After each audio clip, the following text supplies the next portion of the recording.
আজকে শ্বশুরবাড়ির ভিন্ন রকমের এক ধরনের রেসিপি শেয়ার করব আমি, যেটা আমার কাছে অনেক প্রথম যখন আমার বিয়ে হয়েছিল তখন আমি এই রেসিপি দেখে আমি অবাক হয়েছিলাম। তো তারপরে খাওয়ার পর আসলে খারাপ লাগে নাই। তো আজকে দেখাবো, শুটকি তো আমরা সবাই খাই, তো শুটকি হচ্ছে কীভাবে একটু অন্যরকমভাবে রান্না করা যায় সেটাই দেখাবো।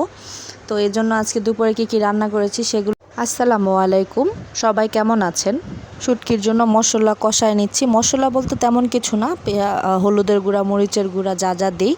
আর এছাড়া এগুলোর মধ্যে হচ্ছে আমি এক্সট্রা করে যেটা দিয়েছি সেটা হচ্ছে শুটকি, রসুন আমি আলাদাভাবে একটু বেটে নিয়েছিলাম, তো ওইটাই পরে দিয়ে দিচ্ছি। ওটা দিয়ে ভালো করে কষাইয়া একটু, তারপরে হচ্ছে এর মধ্যে আমি বেগুন দিয়ে দিয়েছি, বেগুন আলু যেটা কেটে রেখেছিলাম ওইটা দিয়েছি। ওইটা দেওয়ার পরে ভালো করে একটু নেড়ে চেড়ে তারপরে হচ্ছে এর মধ্যে হচ্ছে স্পেশাল হচ্ছে মাছ। এটা স্কিপ করতে পারেন অনেকেই, কিন্তু আমার শ্বশুরবাড়ি এলাকায় সবাই মাছ দিয়েই দেখেছি খাওয়ার জন্য। তো শুটকি, বেগুন এটা অনেকেই সাধারণত সবাই আমরা জানি খাই, বা অনেকেই খাই বা অনেকে খাই না, কিন্তু মাছ দিয়ে খাওয়াটা একটু অন্যরকম, যেটা আমার কাছে অন্যরকম মনে হয়েছে। তো আজকে আমি সেটা ট্রাই করেছি। জানি না আমার শ্বশুরবাড়ি এলাকায় এই ভিডিওটা কেউ দেখবো কিনা বা সবার মতো পারফেক্ট হয়েছে কিনা, বাট আমি এভাবেই দেখছি, এভাবেই রান্না করা ট্রাই করতেছি।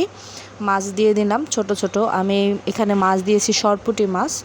তো সরপুঁটি মাছটা একটু তেলের মাছ, তো এই জন্য এটাই দিয়েছি আমি। ছোট ছোট ধরা মাছ ছিল, এটা আমার হাজব্যান্ড কিছুদিন আগে ধরেছিল, এটার ভিডিও দিয়েছিলাম আপনাদের। তো ওই মাছগুলো দিয়েছি। আর এছাড়া হচ্ছে মূলা, পাশেই মূলা কষায় নিচ্ছিলাম, মূলা দিয়ে মাছ দিয়ে রান্না করবে এজন্য। আর ওইখানে হচ্ছে আমি শুটকি মাছ দিয়ে ঢেকে দিছি, ওটা শুকনা করা হবে। এটার ফাইনাল লুকটা অবশ্যই আপনাদেরকে দেখাবো। আর এর মধ্যে হচ্ছে আমি মূলার তরকারিটা ঝোল দিয়ে দিছি, মাছ এর উপর ভেজে তারপরে দিয়ে দিব ধনেপাতা। তো তার মধ্যে আমার হাজব্যান্ড বলতেছে যে আমাদের বাসায় কলা ধরছে, এটার ভিডিও আমি দিয়েছিলাম। তো আমার হাজব্যান্ড বলতেছে চলো আজকে কলার থোড়টাকে কেটে ফেলি, কারণ পরে দেখা যায় কেউ নিয়ে যাবে হয়তো বা।